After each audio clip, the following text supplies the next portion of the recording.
queridas amigas buscando a Cristo. É com muita alegria que nós nos reunimos aqui para louvar, agradecer a Deus e ouvir da sua palavra. Que o versículo escolhido para a saudação dessa noite é o versículo 4 do capítulo 70 do livro de Salmos, que diz assim: Folguem e alegrem-se em ti todos os que te buscam, e aqueles que amam a tua salvação, digam continuamente: engrandecido seja Deus. Amém? Sendo assim, vamos louvar a Deus com muita alegria e gratidão.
Muito bem, tu és tremendo,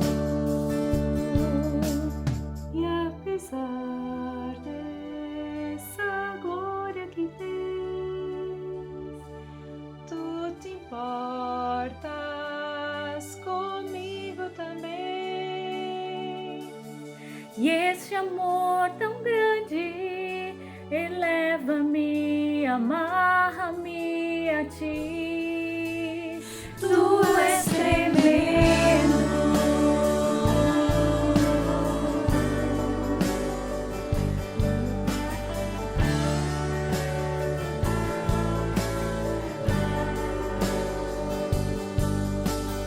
tu és soberano sobre a terra, sobre os céus, tu és Senhor.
Eu gostaria então de fazer essa palavra para o grupo ABC E eu gostaria de começar com uma música. Como Zaqueu, eu quero subir o mais alto que eu puder, só pra te ver, olhar para ti e chamar sua atenção para mim. Eu preciso de ti, Senhor. Eu preciso de ti, ó Pai. O pequeno demais, me dá a tua paz. Largo tudo pra te seguir. Entra na minha casa, entra na minha vida, mexe com minha estrutura, sara todas as feridas, me ensina a ter santidade. Quero amar somente a ti, porque o Senhor é meu bem maior. Faz um milagre em mim. Então, queridas, com essa música eu gostaria sim de saudar. É uma música que nós cantamos muitas vezes no hospital. E eu gostaria de contar um pouquinho acerca do nosso trabalho. Seria assim, para colocar um pouquinho de água na boca de vocês. Então, a gente começa o trabalho no hospital levando uma música. É uma porta de entrada muito tranquila, muito agradável para chegar nas pessoas. Como a Cíntia e eu trabalhamos no Hospital Santo Antônio, no setor da psiquiatria, nós encontramos pessoas assim bastante com coração aflito, coração bastante atropelado. E a gente percebe assim que uma música ela é boa para acalmar os ânimos, não só deles, mas também os nossos. Até para vocês imaginarem, assim, às vezes a gente está diante da porta e no nosso coração tem bastante inquietação. A gente não sabe o que a gente vai encontrar. E a gente clama ao Senhor, mas a gente tem uma coisa, que é o amor de Jesus. E é esse amor de Jesus que a gente também tem para entregar, para dar a essas pessoas que estão sedentas e muitas vezes não sabem, sedentas por Deus, pelo amor de Jesus. E nós entramos então levando uma música muito evangelística, por exemplo, essa do Mateus, eles gostam demais. E todos nós conhecemos a história do Zaqueu, né? E com essa história a gente pode fazer uma aplicação muito boa também para a vida deles. E a história do Zaqueu, a gente então explica, ela está na Bíblia, está em Lucas 19, se elas querem ler uma outra hora. E na história do Zaqueu, então, ele é um homem que tem um cargo de publicano, ele é uma pessoa que cobra impostos para o povo inimigo, para o povo dos romanos. Zaqueu era do povo de Deus, do povo judeu, e ele então não era bem visto diante do povo dele. E Zaqueu estava assim numa vida errada, ele acabava roubando um pouco das pessoas, roubando a mais do que lhe era devido. E Zaqueu então, ouvindo de Jesus, ele quer ver Jesus. E o Zaqueu é surpreendido quando ele passando, ele estando em cima de uma árvore, porque ele queria muito ver quem era Jesus. E Jesus, de longe, já sabia que Zaqueu estava lá. E quando Jesus chega perto, ele diz: Zaqueu, desce depressa, porque eu preciso hoje entrar na sua casa. E Zaqueu, então, confrontado com a palavra que Jesus fala ao seu coração, Zaqueu, ele sente o seu coração revelado na presença de Jesus, na presença de Deus. E é revelado a sua culpa, a sua fraqueza, a sua solidão, a sua tristeza. E o Zaqueu, ele percebe, basta, chega dessa vida que eu levei até aqui, eu não quero mais, eu preciso de ti, Senhor. Eu preciso que tu faças um milagre na minha vida, entra na minha casa, entra na minha vida. E esse pedido de Zaqueu, ele é alcançado. Jesus, ele encontra espaço no coração de Zaqueu, e Zaqueu se arrepende dos seus pecados, se arrepende da vida que ele levou até aquele dia. E Zaqueu permite que Jesus habite o coração dele. E diante da presença de Jesus, ele percebe que a vida dele desse jeito não tem mais sentido. Ele precisa ter uma vida diferente. Ele diz: Jesus, então eu quero fazer o seguinte, a metade dos meus bens eu quero dar para os pobres. E onde eu enganei, onde eu roubei de algumas pessoas, eu quero dar 4 vezes mais aquilo que eu peguei. E a gente percebe que houve uma transformação, houve um milagre na vida de Zaqueu. E Jesus, ele fala então acerca disso, quando ele diz: hoje houve salvação nessa casa. Por quê? Porque o Filho do Homem veio buscar e salvar o que estava perdido. E com uma música assim, a gente pode muito bem fazer uma pregação. Podemos falar do amor de Jesus, o que foi uma vida sem ele e o que aconteceu a partir de um encontro com Jesus. E assim também ele quer fazer uma transformação, um milagre na vida de todos aqueles que percebem a sua vida sem Deus, que reconhecem que a sua vida, que caminharam até aqui, uma vida de fardo sobre os ombros, uma vida onde houve culpa, onde houve pecado, onde houve aquilo que nos amedronta, que nos sufoca, que nós podemos entregar para Jesus e que Ele quer habitar o nosso coração, Ele quer habitar a nossa vida. E o que é necessário é reconhecer que nós necessitamos dele. Por quê? Porque sem ele nós não temos condições de ter uma outra vida. Não é possível. E aí é reconhecer e ver que eu não consigo mais sem ele. Por exemplo, as brigas na nossa casa, o ódio nos relacionamentos. Quanto sofrimento existe em muitas casas, em muitas famílias, onde não há mais o amor. E nós estamos lá para falar desse amor de Jesus. Dizer que nós temos capacidade? Não. Realmente não.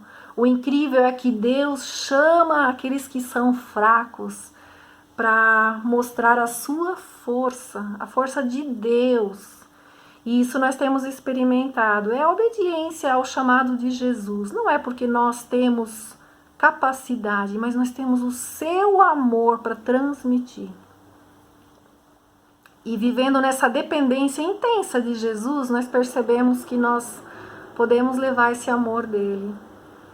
E tem uma frase aqui que eu quero compartilhar, que está no prefácio desse livro, Instrumentos nas Mãos do Redentor, onde diz assim: quando o povo de Deus aprender que cada relacionamento é uma possibilidade de ministério pessoal, dependerá menos de uma indicação para uma função e entenderá de fato que tem sempre muitas oportunidades para servir, talvez mais até do que consiga dar conta.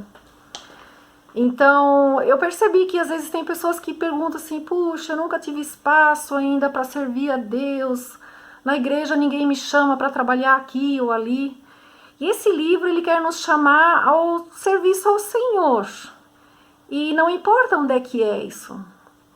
Servir ao Senhor, ele nos traz tantas coisas incríveis. Na verdade, é um processo de santificação que Deus vai operando na nossa vida quando a gente serve a Ele. E Ele vai nos dando uma maturidade espiritual. Por quê? Porque a gente percebe que a gente nada sabe. A gente percebe que a gente tem que buscar Ele, buscar Sua palavra, ler mais dEle, conhecer mais a Jesus. E esse livro fala como Deus usa as pessoas. Esse livro aqui, ele tem então no título dele, em cima ele diz assim: pessoas que precisam ser transformadas, ajudando pessoas que precisam de transformação. E isso eu achei tão incrível nesse livro, porque ele coloca as pessoas tudo no mesmo nível. Isso é incrível, porque de fato nós nunca estamos prontos. Nós vamos estar eternamente em aprendizado com Deus. Nós nunca vamos chegar no topo de dizer: olha, eu estou perfeita. Isso não vai acontecer. E enquanto servimos aos outros, nós mesmos somos transformados por Deus. A tendência é que nas igrejas nós temos muitos consumistas, mas são poucos aqueles que de fato querem servir ao Senhor. E a nossa tarefa é levar a boa notícia, levar o evangelho, a esperança do amor de Jesus para as pessoas. É essa ajuda que vai transformar o coração. E não se encontra isso em ideias ou filosofias, não. Isso se encontra na própria pessoa de Jesus Cristo. Ele é o Redentor. Não é uma ideia, um princípio, não, é o próprio Senhor quem vai cuidar dessas pessoas. Nós oferecemos o Redentor. Quando a nossa vida ela é vivida longe de Deus, o ponto de partida de nós vai sair tudo aquilo que está no nosso coração, que é uma vida sem Deus. As nossas ações, os nossos pensamentos, as nossas palavras vão ser palavras que estão longe do propósito de Deus, vão ser coisas que não são do reino da luz. Então, o propósito de Deus é que realmente a gente esteja levando Cristo a essas pessoas. Nós representamos os propósitos de Deus. E o incrível é que a gente muitas vezes tem a ideia assim que as pessoas chegam e pedem uma ajuda. Às vezes tem uma pessoa que está carente de ajuda. Ela diz, por favor, eu não aguento mais.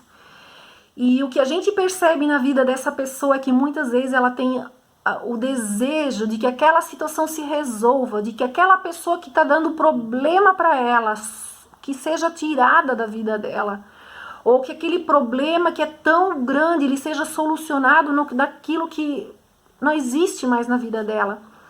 E o incrível que a gente vê, e esse livro ele foca isso muito bem, eu achei ele muito especial, ele coloca assim: as pessoas que Deus coloca nas nossas vidas são as pessoas certas que nós precisamos. Nós vivemos no seu reino, nós representamos a Jesus.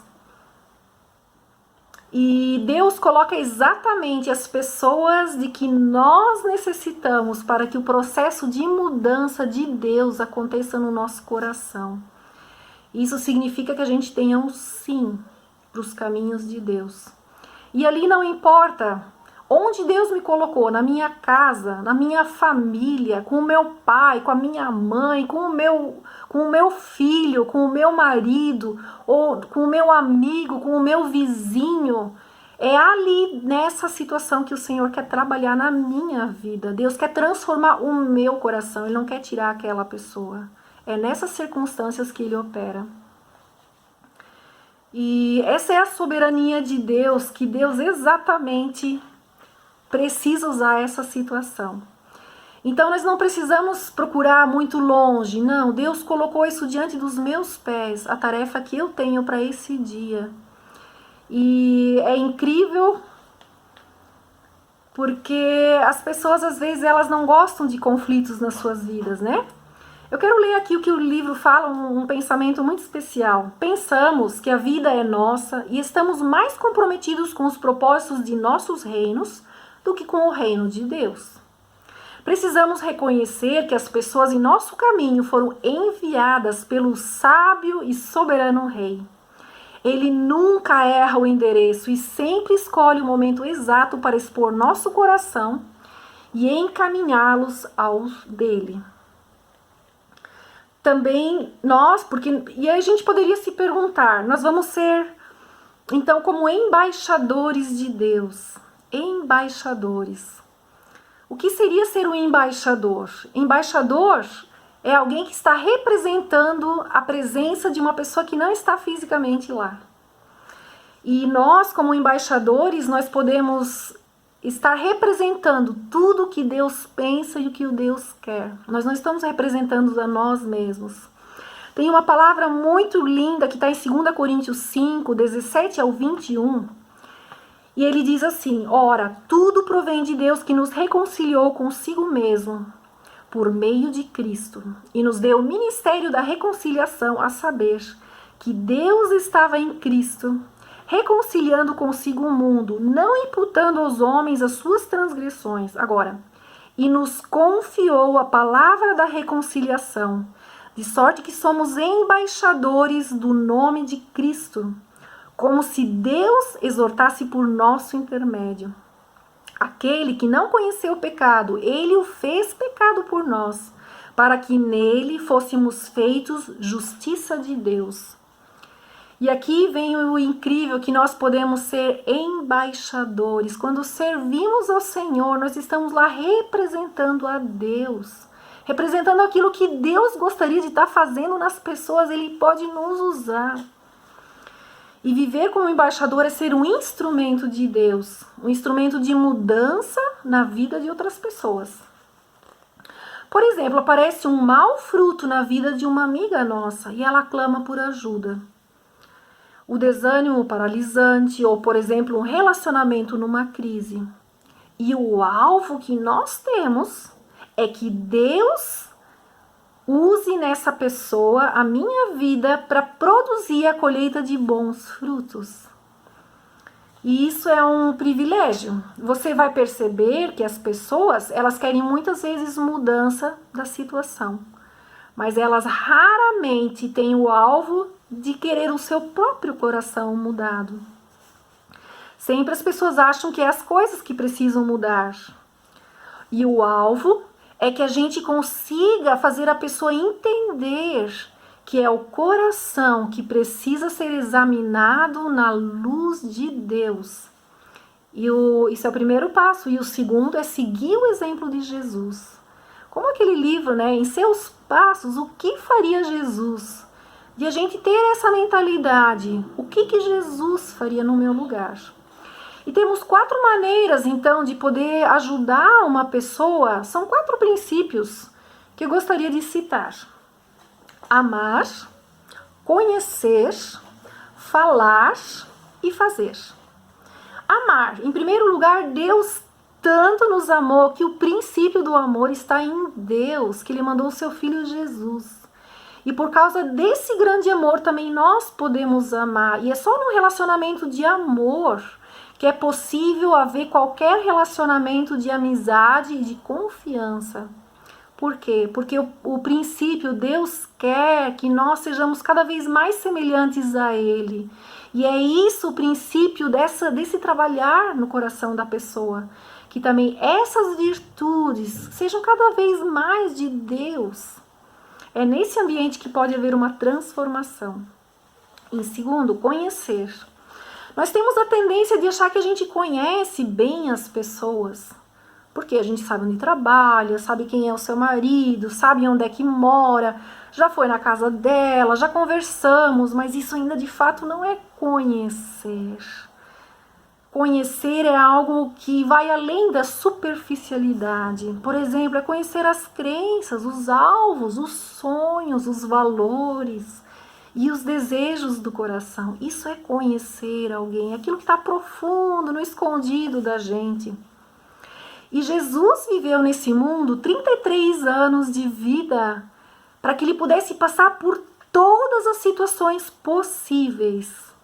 E por isso, Jesus sabe, Ele nos conhece, Jesus conhece os nossos sentimentos.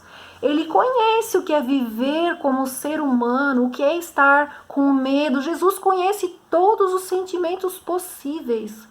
E é a partir disso que Jesus pode ser o nosso primeiro exemplo de tudo isso. E o alvo é a gente ir, então, nesse ministério pessoal, né? É a gente ir além da superficialidade. Fazer com que a pessoa, ajudar a pessoa, com que ela conheça a si mesma. Não é assim que é muito mais fácil numa crise, a gente reconhece perfeitamente. Mas ele errou ali, ele falou lá, ele fez assim. E como é incrível que a gente tem uma cegueira inacreditável para conosco mesmos. Isso é uma característica do ser humano pecador que nós somos. E é esse o alvo, é fazer a pessoa enxergar onde ela está com a sua dificuldade, onde está o seu problema, para que possa haver o desejo de mudança no próprio coração. Esse é o alvo de Deus. E como quarto, é falar, conversar com essa pessoa. Depois de a gente muito ter ouvido, né, ter conhecido a ela, deixar ela falar primeiro tudo que ela tem para falar. Depois é a nossa parte e nós podemos falar alguma coisa. Falar compreende fazer com que a verdade de Deus repouse sobre uma pessoa. Então, é explicar para a pessoa o que Deus está pensando de mim, né? Eu preciso me perguntar o que Deus quer que essa pessoa veja que ela não está vendo. E é fazer tipos de perguntas que a levem a essa compreensão. Ajudar ela a enxergar a sua própria a verdade do seu próprio coração. Isso a gente vê que na Bíblia Jesus fez muito nos evangelhos, onde ele, através de histórias, de ilustrações, ele leva a pessoa a se reconhecer. Leva a pessoa a se arrepender daquilo que aconteceu. E leva a pessoa a querer mudar de vida através também da glória e do poder de Deus para a sua vida. Porque essa ajuda não vai estar em si, está numa pessoa, que é a pessoa de Cristo. É em Jesus que nós vamos poder ter essa ajuda. E se a gente fala, precisa sempre estar aliado ao amor. Só falar a verdade, ela não é possível. Nós precisamos falar em amor, como o próprio Jesus fez, em humildade, né? Não estar acima de jeito nenhum, mas se colocar ao lado. E para que mudança possa acontecer, é necessário se enxergar no espelho da palavra de Deus. É nós falarmos e tentar levar para esse objetivo. E o quarto é fazer. Não adianta só a gente conhecer e entender tudo que eu preciso de mudança, mas eu permaneço nisso, né? Em Tiago diz que não é só o ouvinte, mas também precisamos ser praticantes da palavra. E é isso. É fazer com que esse conhecimento, esse discernimento, lhe chegue a ter atitudes na vida da pessoa. E esse ministério pessoal é um estilo de vida que Deus chama para cada um de nós. Dentro da minha casa ele começa, né? De eu poder servir a Deus com os meus filhos, poder servir a Deus com o meu marido, poder servir a Deus com os meus pais, de eu ser um testemunho de Jesus e não envergonhar o nome dele. Quantas vezes a gente percebe que a gente errou? Saber, né, que esse momento de diálogo, ele não precisa ser num lugar próprio de um consultório, não. Ele pode ser um momento bem informal, de diálogo, de comunhão com Deus. Eu gostaria de estar incentivando vocês. Se vocês quiserem, compre esse livro, ele vai ser de grande proveito na vida de vocês, para vocês servirem ao Senhor. Que Deus nos abençoe, que Deus nos guarde e que Ele possa nos usar no reino dEle mais e mais. Amém. E entre tantos motivos que cada uma de nós traz no coração, motivos de agradecimento a Deus, nós como Grupo ABC temos um motivo bem especial. Neste mês de junho, o nosso grupo faz 25 anos de existência. É isso mesmo, nós estamos completando bodas de prata. Nós vamos ouvir uma das fundadoras do Grupo ABC. A dona Helena Couchen vai nos falar um pouquinho de como foi todo o começo desse trabalho. Queridas amigas do Grupo ABC, é com muita alegria que saúdo vocês pelo dia do casamento de prata desse grupo.